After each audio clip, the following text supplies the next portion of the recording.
Hello. How's everyone doing? This is the very first episode, my history of video games. History of video games? Are you crazy? A little, yeah. A little bit. Okay. Alright, yeah, okay, I'm crazy. So, history and video games? That doesn't go together. Yeah, it does. Google it. Well, go to Google, then search for Bing, so you can Bing it. Or go ask Jeeves, so you can get to... ask Jeeves, so you can get to Google, so you can search for Bing, so you can Bing it. Bam. You just learned how to history. Today, we're going to talk about Castlevania Symphony of the Night. One of the most beloved Castlevania games. And with good reason. It's fantastic. It's absolutely fantastic. It was released in Japan in March 1997, and in America, October 1997. Initially, when the game launched, it was unsuccessful. Enough people talked about it that it was kind of like a slow build, and now it's considered a cult hit. It's on exactly a billion, top like 100 game lists of all time. It's just that influential. You see parts of this type of game everywhere now, which is good because this game did a lot of things right. So, story. 4 years after the previous Castlevania game, Rondo of Blood.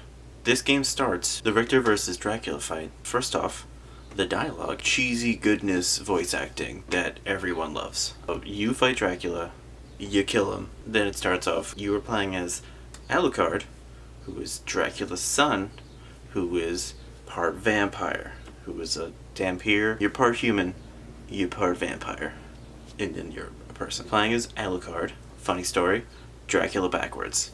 If you didn't know that, now you do. I wonder why that was never a trend. Like, hey Steve, what's your son's name? Oh, my son's name is Nevitz.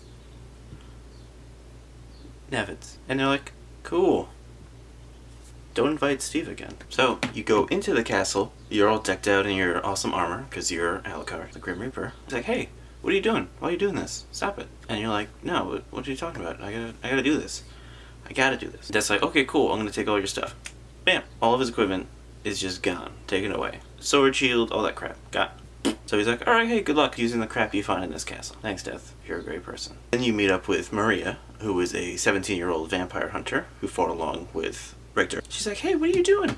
And you're like, nothing. Don't worry about it. It's fine. Then run into Richter again, and he's like, hey, this is my castle. Get out of my castle. Oh, here's some monsters. Bam. Monsters. Then you find Maria again, and you're like, hey, I'm at the Lord of the Castle. It's Richter. And she's like, what? What are you talking about? And then later on, she did some investigative reporting, and she thinks that Richter's being mind-controlled by something. She gives you these glasses, put on these sweet specs, and you can see an illusion. There's two things you can do at this point. You can take those glasses, put them on, and fight Richter, or you can not, and just murder Richter and end the game terribly. Your choice. So when you use the glasses, you could see what he's being controlled by. It's actually being known as Shaft. Once you defeat Shaft, he's like, Dracula's being resurrected, He's like, diversion, and he flips the castle around. And he's like, okay, bye. You have to go through the castle again, monsters are harder, and it's upside down.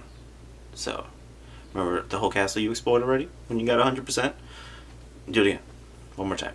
So, after Shaft summons the inverted castle and bounces, Maria stays with Richter, obviously to take care of him, because you just beat his ass up.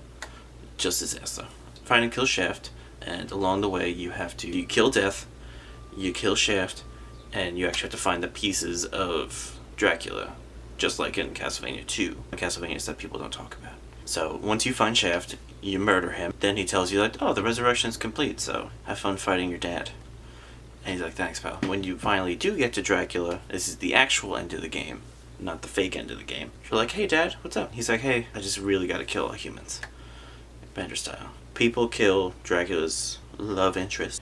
They kill Lisa, who is Dracula's lady, and Alucard's mom. Dracula's like, hey, I'm gonna murder all the humans, because they don't deserve to exist.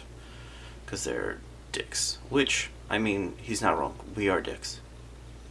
So Alucard responds with, I still don't like the humans. I don't want to just murder all of them, because I'm not that much of a dick. He's like, I don't want to, Dad. No. Stop it. So you kill Dracula, and his last line is he asks Lisa for forgiveness, and he bids his son farewell. Later card. See on the flip. But based on the amount of map coverage you did, you get like a slightly different ending, so it's under 193%, you just kind of leave. Over, Maria, like, goes to check on you. And she's like, hey, what's up? You doing alright? Alright, peace. Now, we're going to go through some of those great lines. I'm going to do my two favorite parts. The first part is the very beginning of the game, when Richter is talking to Dracula, because wow, it is amazing. Richter and Dracula. Chapter 1. Richter, die, monster. You don't belong in this world. It was not by my hand that I am once again given flesh. I was called here by humans who wish to pay me tribute. Shaft. Tribute? You steal men's souls and make them your slaves. Perhaps the same could be said of all religions. Your words are as empty as your soul. Mankind ill needs a savior such as you. What is a man? A miserable little pile of secrets. But enough talk. Have at you! Personally, my favorite line in the game. Fuck. Alright, and then the next one is the final battle when you go through the inverted castle and go to fight Dracula. Alucard. Father, Dracula. Well met, my son. It has been a long time. I was hoping we would not see each other again. Ooh, what a dick move. I can't allow you to leave here, father. You have ever been the ally of humans. Have you forgotten what they did to your mother? Referring to Castlevania 3 Dracula's Curse. Think you I would forget such a thing? No, but neither do I seek revenge. Still uttering the same nonsense. No matter. Now is the time to put aside your weak human side and join me in remaking this world! Alucard. Dracula! You can't say like pops or dad or shit. And in the name of my mother, I will defeat you. Those are two of my favorite dialogue parts. The reason I like it is the first one is just cheesy goodness. It's one of the most known parts. It's like the bad dialogue in Resident Evil 1 good. But Chris is. And the second one, I like that one because it's kind of the first time in the whole game Alucard like emotes or shows emotion. It may be anger, but it's still an emotion. Anger still counts, kids. So the development for this game started being made for the 32X called the Bloodletting. And then that was scrapped because they wanted to make the move for PlayStation. Because PlayStation was more like in at the time. It was actually still something some people talked about. Because if you ask people what a 32X is, they go, what the fuck are you talking about? Exactly, PS1. People know what that is. Then once they scrapped that, they kind of made this game. This game was supposed to be a spin-off, which is why they were able to take a bunch of different steps to it. This one was originally directed by the person who directed Rondo of Blood. Everyone thinks that Koji Igarashi was the producer. He was the assistant. Lead producer was Toru Hagihara. During production of the game, he was promoted. So then Koji Igarashi took over. A lot of people know Igarashi now because he was a part of a ton of the Castlevania games later on. Until, unfortunately, he left Konami. He left because he wanted more freedom to make what he wanted.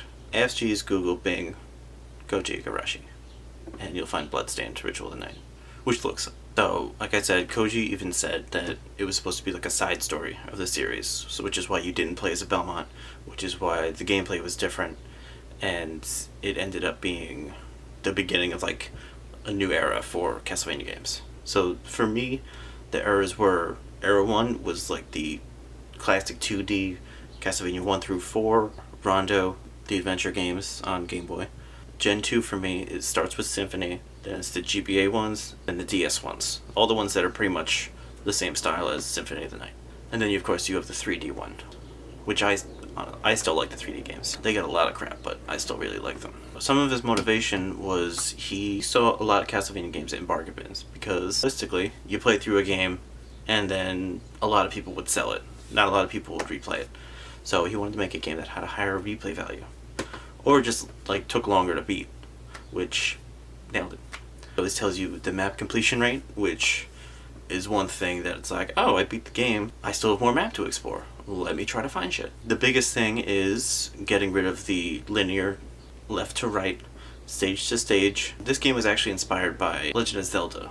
A lot of people think that it was inspired by Metroid, only because it's like the same vein, where you go to an area, you have to find an item in order to go to the next area, or backtrack to find secret items so you can get stronger, so the game doesn't murder your fucking face.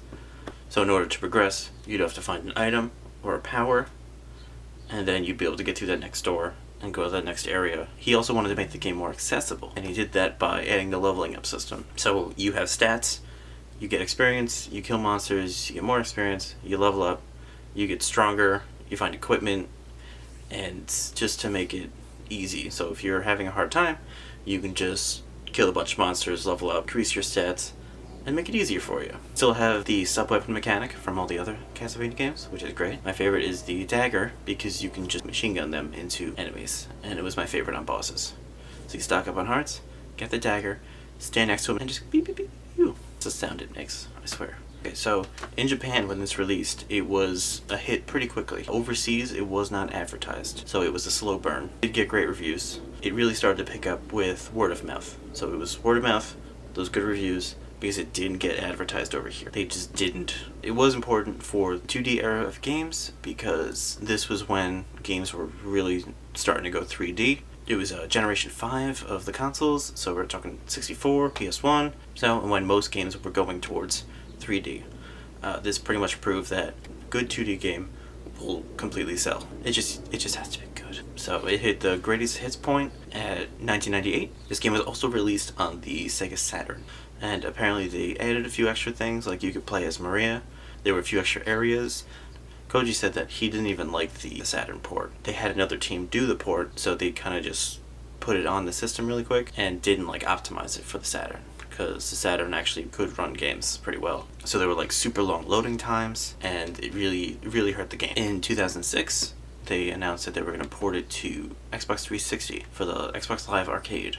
Back then, they actually had a size cap on the games that you could apparently publish. This was the first game to break the size cap because they didn't want to like affect the game. It was also the Dracula X Chronicles that was released on the PSP in 2007. When you beat it, you could unlock the original Symphony of the Night game. Symphony of the Night reviewed very well. It got like 5 stars, 5 out of 5. It got 8 out of 10, 9 out of 10, 9.5. It was also awarded Game of the Year in EGM, Electronic Gaming Monthly. It was also ranked 4th place out of 100 for like the top 100 games of all time. And most lists that are 100 games of all time, this game is on it somewhere. Very good game. So now that the game has been out forever, this game is described as like the beginning of the Metroidvania or Castle Troid, which no one uses, but I think it sounds funnier. It's pretty much any non-linear game where you explore an area, find an item, use that item to progress a little further, repeat. It's a really good method for 2D games. There's a reason there's 6 more games that came out that are like this game, because they're fantastic. I wish they would make more. From the E3 demo of Bloodstained, I have very high hopes for what Koji's going to do with that. It looks fantastic. They do have a few, like, I guess bonus modes you can call them. To beat the game, enter your file name as Richter, and you play through the whole game as Richter. So you have all the moves that you had in the prologue fight scene where you fought Drac. Thanks for watching, Jerks, and I also want to say, why? So if there's any other game you want me to talk about, let me know. Or if you don't. I'm just going to keep making them. Thanks for watching. I'll see you jerks later.